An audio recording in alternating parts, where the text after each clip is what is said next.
I'm Ella, and I'm going to talk about the 5 aspects framework which came out of the Role Models in Tech project. This short project, earlier this year, was led by Professor Karen Shankland at the University of Stirling and sponsored by Skills Development Scotland.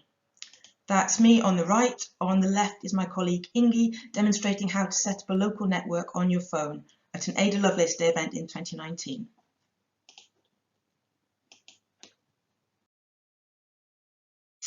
The aim of the project was to identify factors for success in initiatives to encourage women and girls into tech, i.e. to study computing or to enter digital careers. The theme was role models. So we had 3 research inputs. We gathered a matrix of initiatives by a survey, i.e. what other people were doing. At 17 initiatives, that's quite a low number. That wasn't too successful. We did a survey of female and non-binary computing students with nearly 270 valid responses. That was really helpful. And we did case study interviews with people and organisations who had had some success in this area, and that was really, really useful too. So the outputs we have so far are the 5 aspects framework, which I'm going to talk about in more detail, and a best practice card.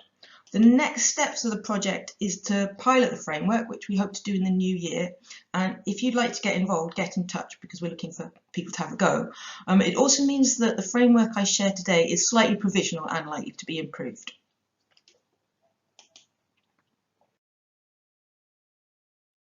So first, what did we find out about role models? We found that role models inspired people because they showed possibilities, possibilities for that tech could be used for good, for creativity, the diverse jobs, and also the alternative routes in. They inspire people by being themselves and achieving on their own terms. They could resemble participants, but what was more important was that they took participants seriously. Also, they created networks and communities around themselves. So the 5 aspects framework is essentially a checklist which focuses attention on participants and supports organisers to discuss and plan what they're doing. In our experience, these kind of outreach initiatives tend to be a little ad hoc. They're additional to your everyday work and often running on goodwill rather than a detailed project plan. It isn't always easy to get colleagues to discuss and record what we're actually doing and why, unless it's for a funding application. So the 5 aspects at the moment are aims for participants' outcomes, strategic aims, target participants and inclusion, role models, and activity. In practice, these are all entwined, and evaluation is considered in each, partly to remind us to tie it in to everything else and to look at it from the beginning. So this is how each aspect is currently set up. Don't worry, I'm not going to read all the text. The title of the top 2 cells are Identify Typology Options Aims. Tends to vary a little across the aspects, but the other 4, what worked for participants, tips from organisers, evaluation and comments, remains constant across the 5 aspects. So the aim of this first slide is to start by describing the aims of your project in terms of what the participants will get out of it. And that's really important. That is the main focus of the framework, to make that choice and let it guide what you're doing. So importantly, what your participants expect again should be at the centre of all of your project, of your promotion, your evaluation, everything. And ideally, it should be aligned to what they need, not just what you want. So we suggest that you have a go at writing this as a kind of logic model. You know, the participants do the activity, how does it change them? And maybe what are their future options? What will they want next? So the second aspect, strategic aims, helicopters back to look at wider aims. For example, societal aims like the digital tech industry needs more women, and organisational strategies like inspire and empower. Identifying these will help you gain funding and support and collaboration. Ideally, it could also open a discussion about the strategies, about what is realistic and what other strategies might you adopt to achieve similar aims. For example, there's a big focus on interesting girls in studying computing when they're quite young, before they get to study their options in the UK, whereas in practice, encouraging women to change career later on is also a very good way to get women working in the tech industry. So in evaluation terms, this also flags the challenges of evaluating progress towards wide or long-term goals, such as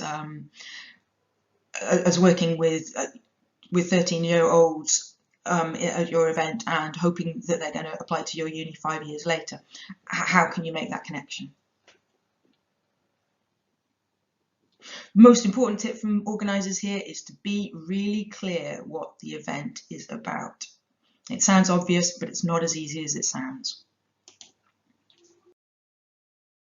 So the third aspect takes us back to the participants and asks us to identify who they are and how we will involve them.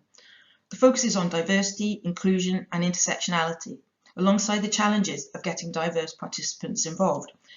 If you're working with another organisation, then like a school or a charity, then that can be helpful in involving different people. But if you're just inviting people to come along to your initiative in a sort of build it and they will come model, you really need to work hard on your promotion. You really need to work hard on your promotion. So this also highlights what previously worked for participants and importantly things to avoid. So what worked is diverse role models, positive support, opportunities for learning, fun, creativity and social good. However, participants could be put off if they felt patronised, or that gender stereotypes were being reinforced, or that they might get a job based on their gender rather than their skills.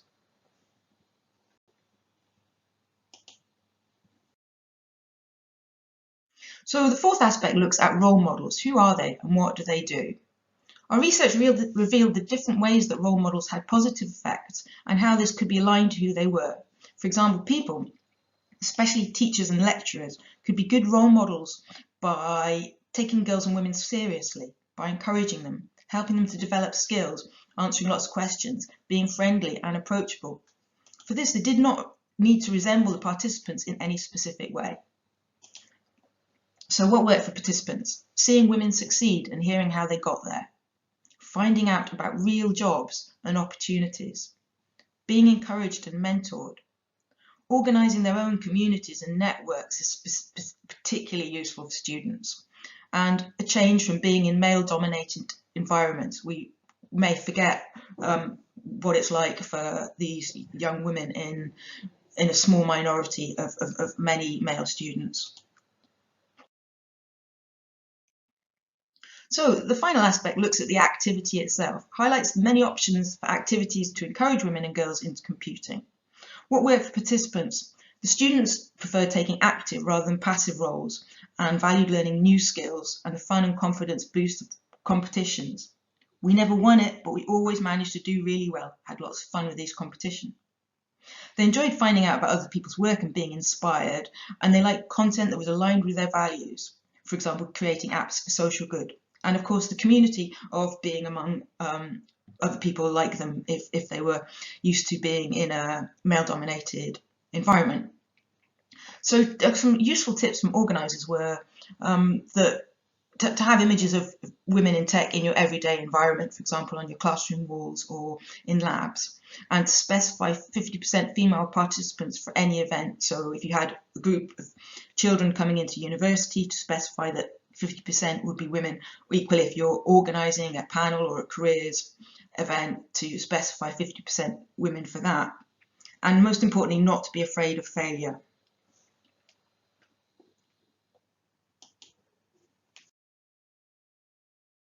So we also created this best practice card, realising that not everyone has a great attention span. Ideally, organisers print this out and put it on their wall, and it keeps them on track. I.e., it keeps participants at the centre of their thinking and evaluation in focus throughout.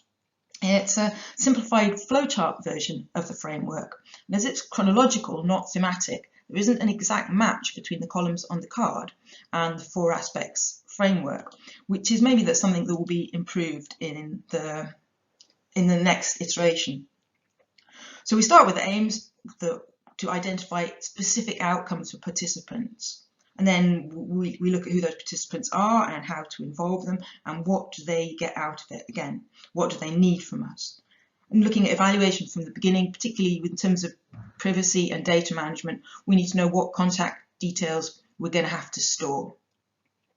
For promotion, back to how we contact the participants, and suggestion that to highlight what the participants need, what you're going to provide them with within any promotion. Look at the activity and the role models, the characteristics, life story, and what their roles and interactions are with the participants. Then our participants are ideally changed by our activity and may need something more from us next. How can we continue the relationship? Maybe via a network, maybe we all become contacts on LinkedIn or social media, or through a series of regular meetings. And finally, some more about evaluation, how to identify the impact on participants. It's a good idea to include some kind of lightweight evaluation in the activity, because it's not always easy to contact your participants afterwards. Things to avoid: one size fits all and reinforcing gender stereotypes. So, thanks for listening. I'm here for questions, but first I'd like to recognise my colleagues in the Role Model Project. From the University of Stirling, Professor Karen Shankland, the PI, and Dr. Camilla Barnett. From Edinburgh Napier University, me and Professor Sally Smith. And from Ada Scotland Festival, University of Glasgow's Dr. Matthew Barr. And of course our sponsors, Skills Development Scotland. While we wait, Ella would really like to say this, for me, it's very important work, both as an organizer of this kind of events, but I can also see the teaching perspective of this, because in my work, I've interviewed teachers and asked them, what kind of role models do you provide your students with, other than, potentially yourself? And the usual answer is, I don't know, I don't think I do that. So I think your framework really can give very specific tips on how to do this. I think it's very important. Thank you. Yeah, I think one of the people that I spoke to in the case studies was a teacher in a secondary school, and she was having great success with increasing the number of girls taking computing at all levels. And she was one of the people who said that she had a gallery on her wall of famous women in tech, but also Wonder Woman and people like that. And she said that if she got people in to talk about it, she tried to bring women in, and she said the boys didn't really mind what gender the speaker was, but it was hugely helpful for the girls. Yes, exactly. Yeah, and there's research on that, so I definitely agree. Right, thank you so very much, Ella. We're gonna have a break, and then we can continue this discussion with the panel.